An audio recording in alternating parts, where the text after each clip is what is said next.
Well, greetings, everyone. This is John Dupuy, and CEO of WeAwake. If you're new here, you haven't seen me, and if you've been part of our online meditation community, you probably haven't seen me for a while. Well, I have a little story to tell. Funny thing happened on the way to Colorado. Pam and I have been living in Louisiana for the most part the last 3 years, helping to care for Pam's aging mother. And we had, and our normal home is in southern Utah. So, but we had some time, we needed to do some stuff in Colorado. So we, how do I put this, to be charitable? Anyway, we had a person very close to us come and visit us who thought the virus was not that serious and that they were really young and they couldn't get it. And it was probably a hoax anyway.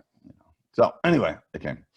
So we took off, headed north, about 1,200-mile drive. And this beloved person of ours got really sick with COVID. And about 5 days later, Pam and I came down with it.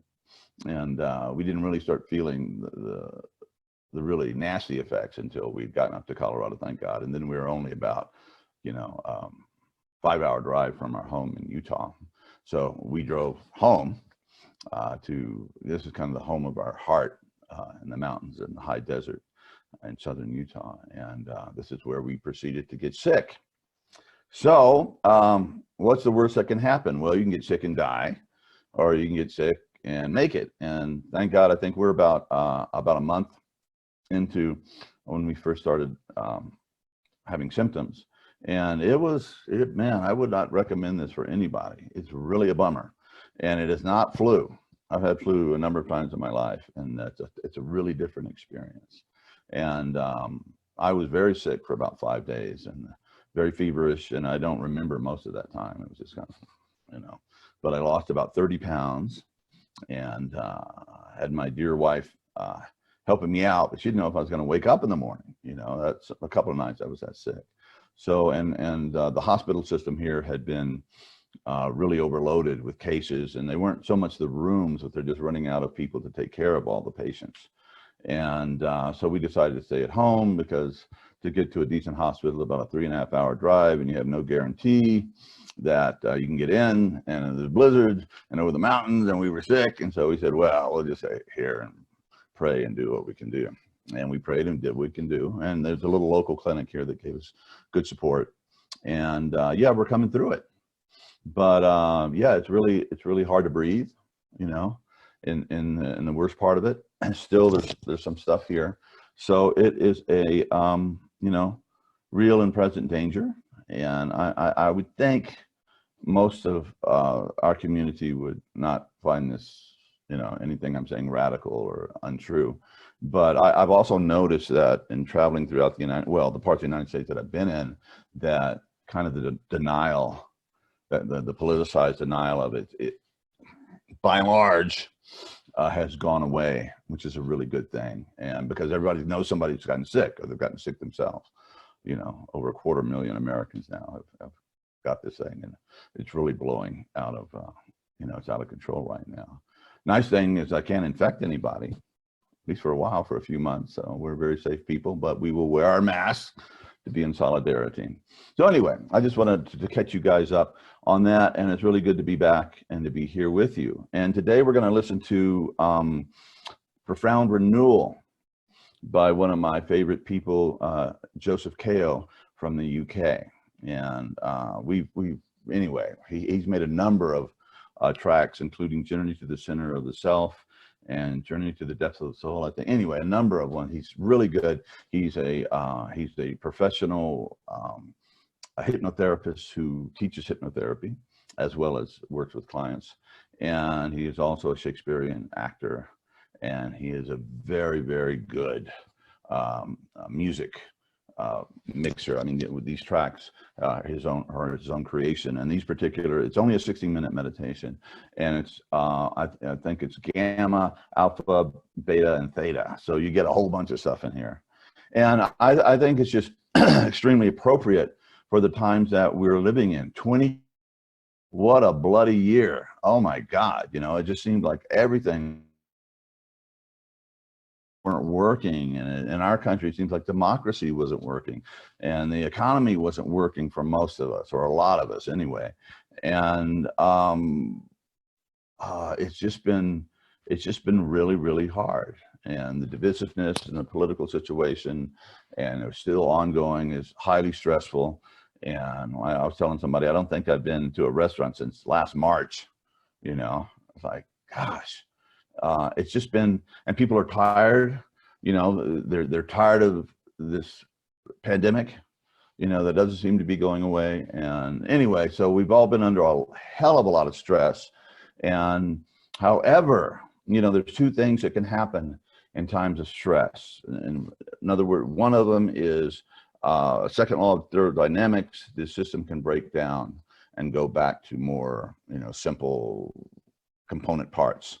Or, as in chaos theory, we learn things can evolve to a more functional and more beautiful way of being and functioning. And it's not predictable.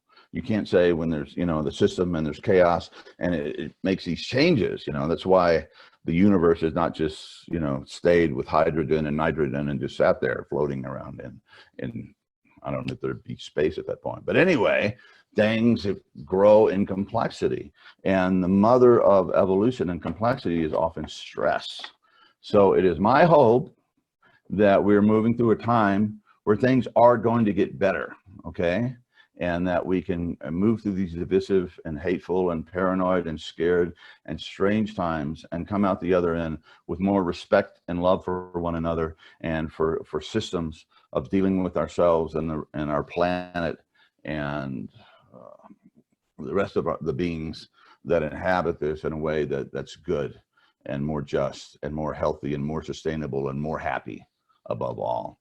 So with that, let's you know, kind of hold that as our intention and our prayer, and especially in our personal and our collective practices, that we come together and, you know, reorganize at a higher level and use the stress as a time to become better and more beautiful and more complex in our ways of dealing with issues in one another and with ourselves. So I think this is a perfect practice to do, profound renewal. And I guess I'll be quiet now. Thank you for listening. And Vanessa, I think we're ready to roll this thing.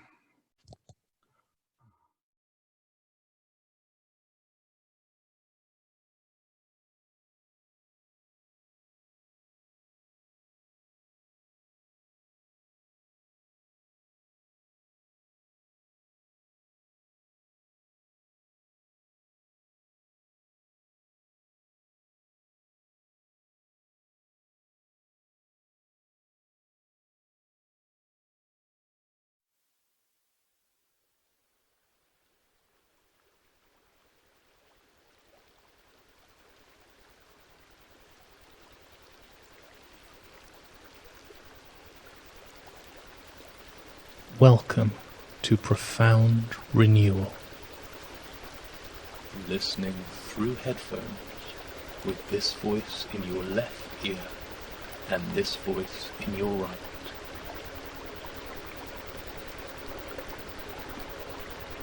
Now, allow yourself to take this time to settle back and settle down inside, with eyes closed and body still.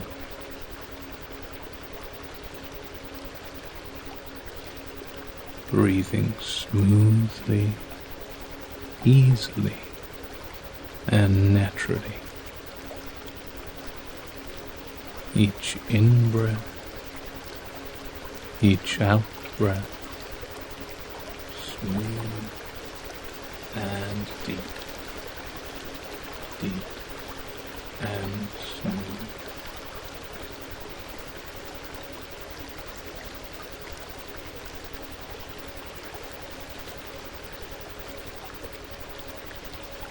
No need to try, no need to try not to try.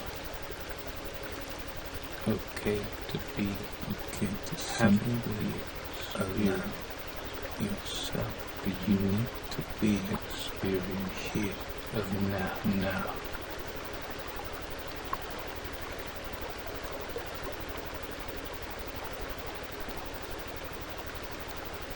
Giving yourself a beautiful gift of this time to be.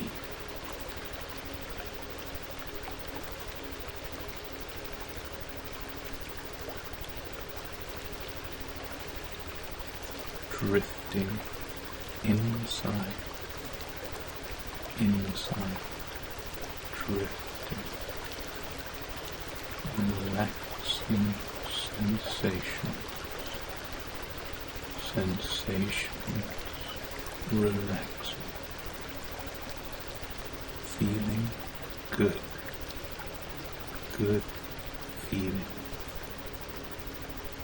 comfortably sighing comfortably, deeper rest,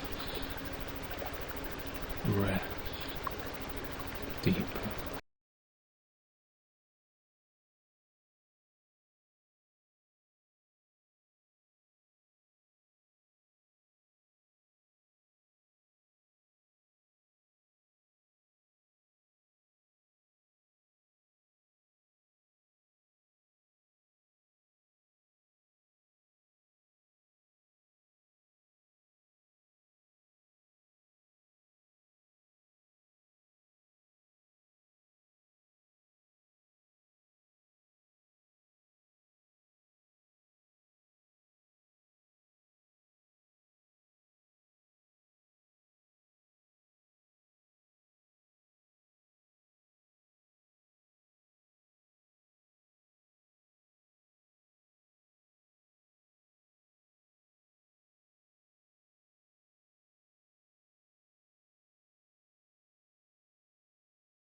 But that was an absolutely beautiful meditation. I don't know who in the crew here suggested it, but you know, we try to do a new one that we haven't done before each time, but this was just perfect for me. I think for all of us. And thank you, universe, for Joseph Kao, you know, and what a master he is.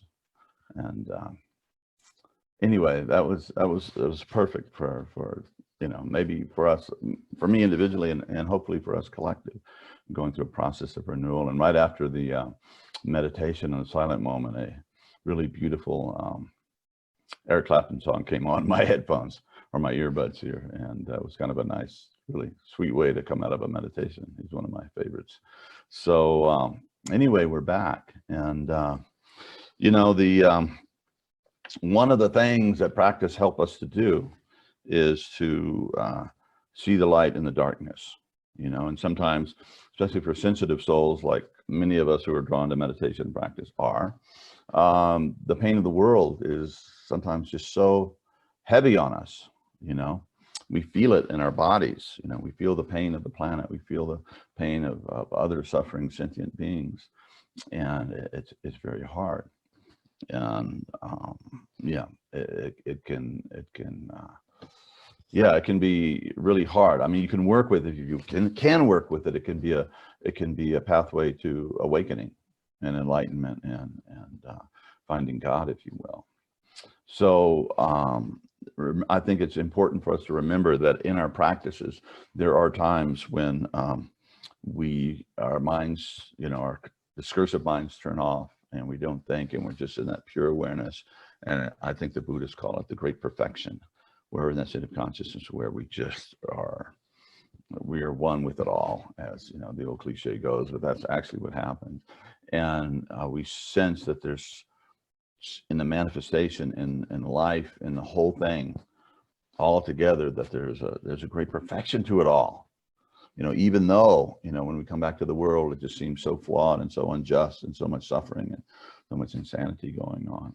So I think it's important, you know, in the early days of Buddhism, the idea was just to hit the great perfection and stay there and say, see ya, I got mine, and get off the wheel of karma and dharma and, well, maybe not dharma, but karma and the whole progressive, evolving, suffering world just step aside. And a few hundred years later, with Nagarjuna, the idea became the bodhisattva, the person who experienced the great perfection and would come back into the world as to do service, and that nobody was enlightened until everybody was enlightened, and nobody was saved until everybody was saved, and nobody was not hungry until everybody was not hungry, and on and on. And you can just expand those circles of compassion out into infinity. And so that's what we're here to do, to wake up, to make a difference, to bring the beauty from our deep inner work and consistent inner work back into the world, so we can make this a better place. And of course, it is enlightened self-interest, right? Because what makes you happier, at least for a healthy human being, somewhat healthy human being, than making others happy and being able to share and gift others and see that your life reflecting them in a positive way. It's beautiful. So yes, indeed. So that's what we're here to do. And and the other thing that's really interesting, just a small footnote here, is that in the United States, psychedelic mushrooms are becoming legal again. So I had some very powerful life-centering experiences on mushrooms, and I honor them a lot. And I was kind of a serious guy. I never did them for fun. It was always, in a vision quest mode or something like that. And I haven't done it for, 25, 30 years, but I think there's a definite place for that in more of us achieving higher consciousness. So it's just a little thing we don't talk about too much, but perhaps it's one of those little peripheral things that eventually will make a great difference. I don't think you can go through one of these powerful psychedelic experiences and hold on to your old worldview very successfully if it's very it's very just disconnected and very materialistic and very separated or tribal or this or that. I think it opens up to a whole new thing, and just, oh my God, just to confront that is a very powerful experience. And of course they're using it now legally to help people that are going through the dying process, which I think is a really great idea. And yeah, any of you guys who have had experiences with these plant helpers, as they're often called, it's a mushroom, a plant. I don't know what a mushroom is. Anyway, these helpers are definitely helpers. They're somewhere between us and a plant, I think. Let us know, because I just intuitively, I think there's a really important role, the kind of technology that we are producing in helping people go into these shamanic journeys, if you will. So anyway, so be well, be good, be renewed, hang on. Okay. It seems God does have an agenda, and wants us to evolve and become better. Let's hang on to that. It's a nice thought. And thank you for being here with us. And we love you very much, and it's good to be back. So thank you.